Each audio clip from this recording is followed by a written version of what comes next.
Each clan had its own separate gods and totems, to water and wind, fire and night. They were kept in the caravan town of Mecca, in a shrine of wood, stone and cloth. It was called the Kaaba, the Arabic word for cube. Pre-Islamic Arabs worshipped a number of spirits, and they were generally nature-oriented spirits, sometimes associated with natural features like trees or rocks or springs. And the Kaaba in Mecca was one of a number of these sanctuaries centered around a particular cluster of deities. It was said the Hebrew patriarch Abraham himself built the Kaaba centuries before, and that a sacred black stone it held within had fallen from the sky. In these turbulent times, the Kaaba provided a rare place of peace. Only here would the Bedouins submit to a temporary truce before returning to their conflicts of the open sands.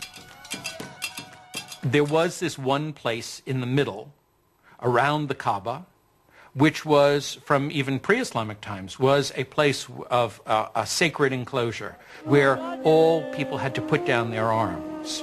And this, of course, facilitated trading because it meant that you couldn't carry on your feuds when you were doing your buying and selling.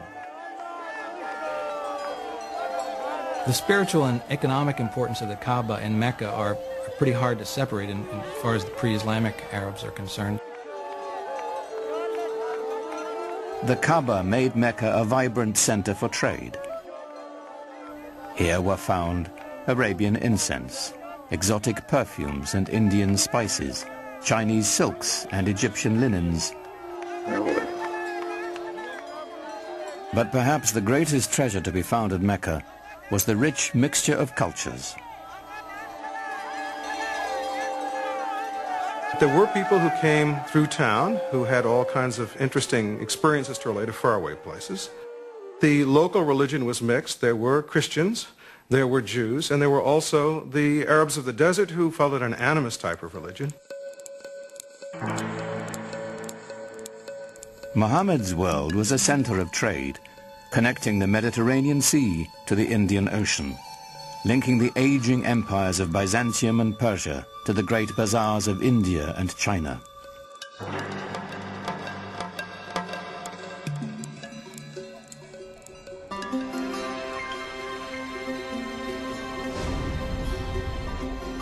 Muhammad became a merchant. In fact, he had a great flair for trade. At the age of 25, while leading a caravan northward to Syria, his talents caught the eye of the shipment's owner, a wealthy widow named Khadija. She was so taken with Muhammad, she proposed marriage. Khadija. Well, I think she was a mentor as well as a wife, a very strong lady who had her own business, and Muhammad was helping her out. So it was a wonderful partnership, and I'm sure he learned a lot from her.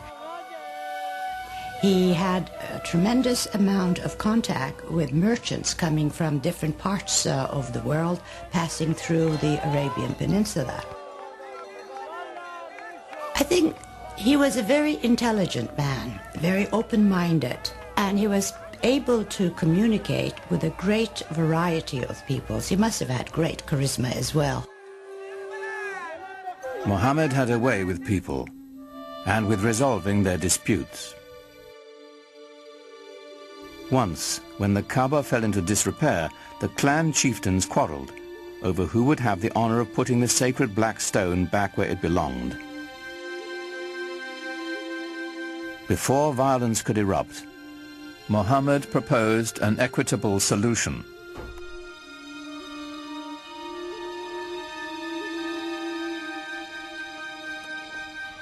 United in the effort, the four leaders shared the weight and the honor. In gratitude, they invited Muhammad himself to replace the sacred stone. He became known as Al-Amin, the Trusted One.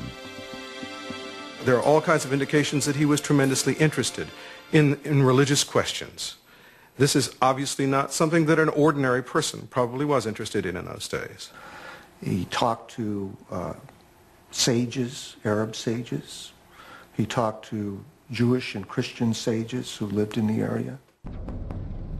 He used to go up into the rock hills around Mecca and meditate, think about things. And at some point had this extraordinary vision, which is spoken about very evocatively and elusively.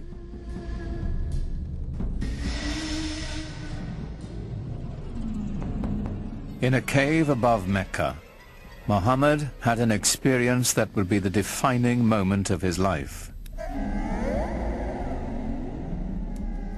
An angel was said to appear before him in the form of a man, instructing him to recite in the name of God, the Almighty. For Muhammad, it was an encounter as profound as it was deeply disturbing.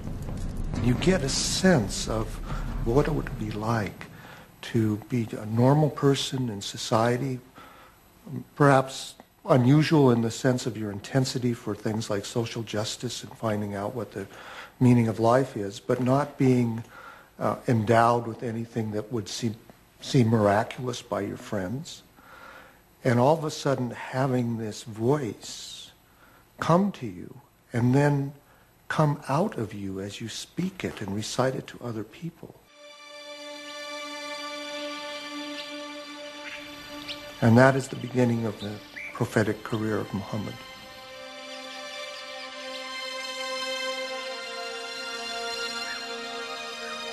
The months to come would bring more revelations. Powerful words of a lyrical quality, more beautiful than the most exquisite Arabic poetry.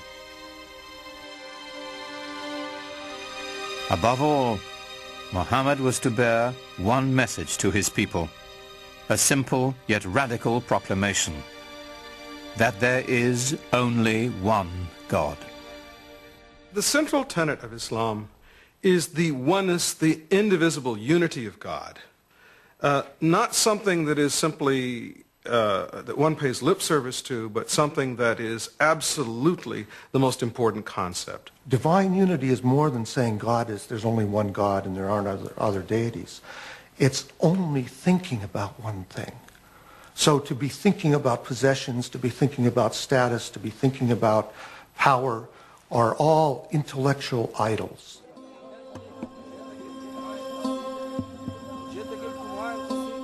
The implications were staggering.